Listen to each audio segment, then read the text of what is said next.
संतान थे, उसकी वजह से भारत में, देश में अंग्रेज सबसे पहले आते हैं 1600 ईस्वी में।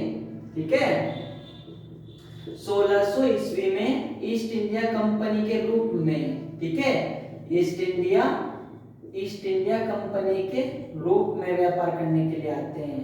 ठीक है ना, उनकी एक कंपनी आती है बनकर। ठीक है, और वो जहाजों, पानी यानी पानी से आप कहते हैं ना, यानी समुद्रों में वो व्यापार करने में बहुत मजबूत और सक्षम माने जाते थे।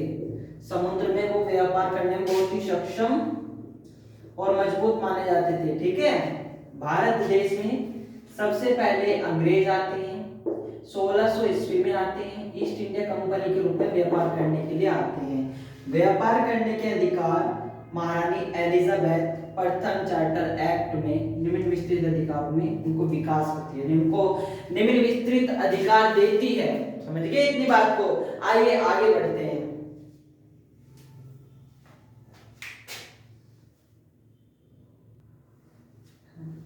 देखिए, जब निम्न अधिनियमों का विकास होता है, यहां पे देखिए समझिएगा इस बात को, जब निम्न अधिनियमों का विकास होता है,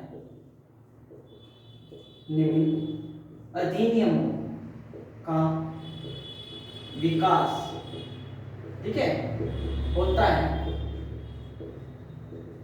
कि जब निम्न अधिनियमों का विकास होता है तो एक विकास से एक सोच झलकती है।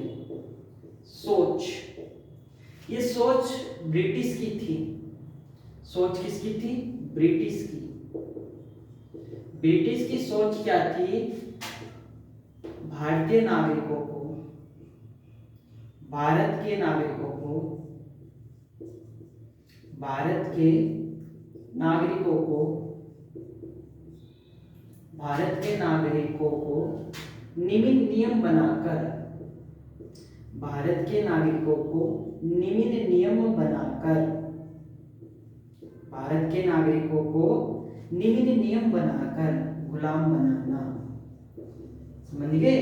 भारत के नागरिकों को निम्न नियम बनाकर गुलाम बनाना,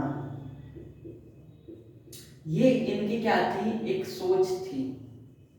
कहते ना एक सोच, व्यक्ति सोचता है, और वो सोच इनकी ब्रिटिश की थी कि भारत के जो नागरिक हैं उनको निम्न नियम में हम उलझा लें, क्योंकि भारत के नागरिक जो थे वो अशिक्षित थे,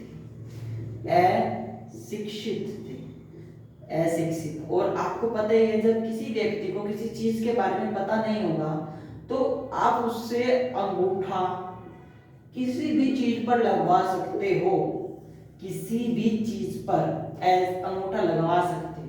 तो वही बात यहाँ पे थी, जो भारत के नागरिकों को गुलाम बनाना चाहते थे। लेकिन आपको एक और बात पता होनी चाहिए, लेकिन हमारे जो क्रांतिकारी थे,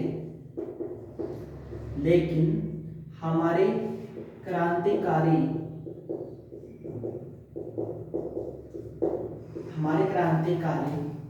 लेकिन हमारे क्रांतिकारी इस बात से,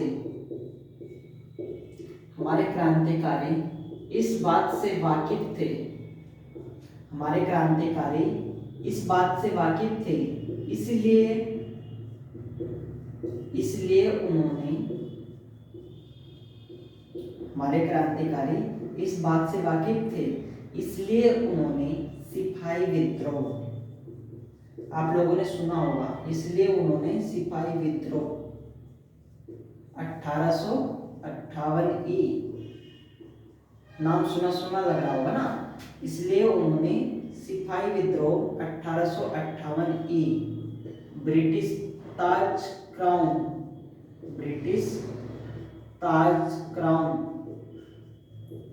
इसलिए उन्होंने सिपाही विद्रोह ब्रिटिश ताज क्राउन के समय में किया, के समय में, ब्रिटिश ताज क्राउन के समय में क्या किया, क्या ना। देखो, बहुत ही अच्छी मैंने आपको डिक्लेरेशन समझाई है, उस चीज को देखते हैं।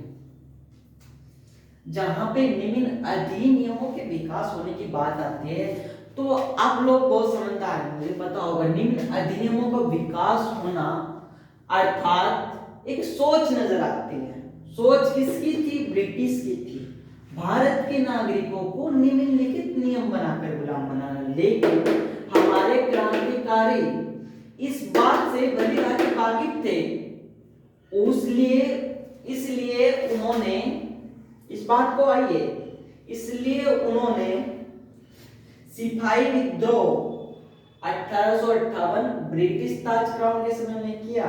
और ये इंपॉर्टेंट भी आ जाता है क्योंकि एसएससी, सीजीएल आगामी परीक्षाओं में पूछ लिया जाता है कि सिपाही विद्रोह किस सन में हुआ था। तो आपको सन याद रहेगा 1858। ई तो क्या आ जाता है? सन आ जाता है। अगर सन विगत परीक्षा में पूछ लिया जाए तो 1858 आ जाएगा।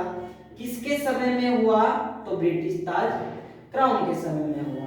देखिए यहाँ से दो चीजें मैंने आपको बताई और इस तरीके से मैं भारत की राज्यव्यवस्था की जो किताब आप लोगों को पढ़ा रहा हूँ, लोगों को बहुत अच्छा लग रहा होगा।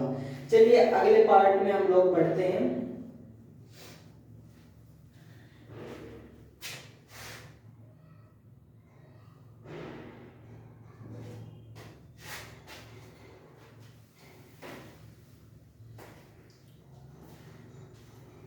आइए अगले पार्ट में पढ़ते हैं। आप लोगों को एक और बात मैं बता देता हूँ, बहुत मजेदार बात है। आप लोग कहेंगे कि सर क्या बात आपने बताई। देखो मैं आप लोगों को एक बात बताता हूँ। जब सिपाही विद्रोह चल रहा था ना, तो दो प्रकार की बातें उठ रही थी। जब सिपाही विद्रोह जो था 1858 ईद से 15 अगस्त 1947 तक चला था, ठीक है ना। माना ये जाता है कि आजादी तक ये चला था। जब तक भारत देश आजाद नहीं हुआ था तो तब तक ये चला था। तो आपके यहाँ से दो क्वेश्चन विगत परीक्षाओं में आप पूछ लिए जाते हैं। पहला क्वेश्चन जो इंपोर्टेंट आपका बना, सिपाही विद्रोह कब हुआ? सिपाही विद्रोह कब हुआ? ये आपका पहला क्वेश्चन हो गया। दूसरा क्वेश्चन बन जाता है, पहला क्वेश्चन दूसरा क्वेश्चन, किसके समय में हुआ? किसके समय में हुआ? ठीक है, आप लोग ये नोट कीजिएगा, किसके समय में हुआ। तीसरा क्वेश्चन जो आपका बन जाएगा कि कब तक चला? कब तक चला? तो तीनों क्वेश्चन ये आपके आगामी परीक्षाओं में पूछ लिए जाते हैं, तो इसलिए मैंने पहले लिखवा दिया आपको। ठीक है, आइए फिर आगे बढ़ते हैं।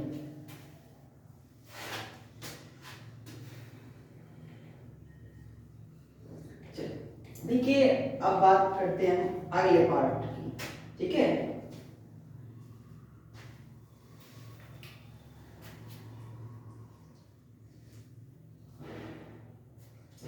थोड़ा इंक खत्म हो गया था, थोड़ा इंक डाल लेते हैं।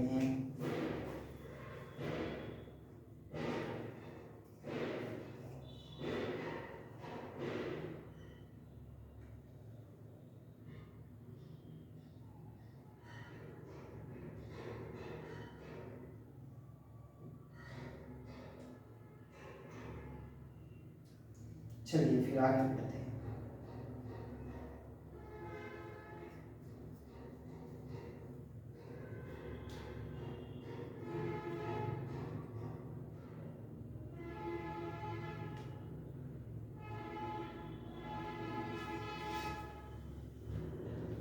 अब आप लोगों को मैं बता रहा था, देखिए अब भारत देश क्या हो गया? आजाद हो गया।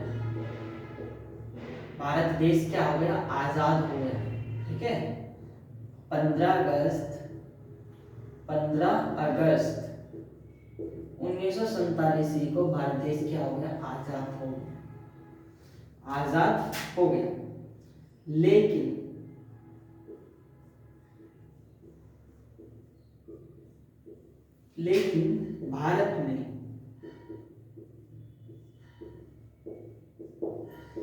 भारत में कानून व्यवस्था को लेकर अभी भी विमर्श चल रहा था। कानून व्यवस्था को लेकर कानून व्यवस्था को लेकर क्या चल रहा था, विमर्श चल रहा था। विमर्श, विमर्श का मतलब सोच चल रही थी कि भारत को कैसे हम डेवलप करें। जो अंग्रेज भारत पर गुलाम करके गए हैं, हम उसको कैसे गुलामी से निष्पक्ष करें, कैसे हम भारत को एक संविधान दे पाए। आप मेरी बात समझते जा रहे हैं, मुझे विश्वास है आप लोगों को मिलकर से समझ याद हो जाएगी, संविधान समझ में आ जाएगा। तो इसी प्रकार इस गुलाम शब्द को खत्म करने के लिए संविधान की एक शुरुआत यहाँ से होती है। संविधान की क्या होती है दोस्तों, एक शुरुआत यहाँ से होती है, और उस शुरुआत की अब वो कहानी है वो मैं आपको बताऊंगा। अब जो शुरुआत यहाँ से शुरू होने वाली थी, आजादी से बाद की शुरुआत, अब संविधान पर आ गई। अब संविधान को भारत में लागू करना हमारे महात्मा गांधी, पंडित जवाहरलाल नेहरू, मोतीलाल नेहरू और बाल गंगाधर तिलक के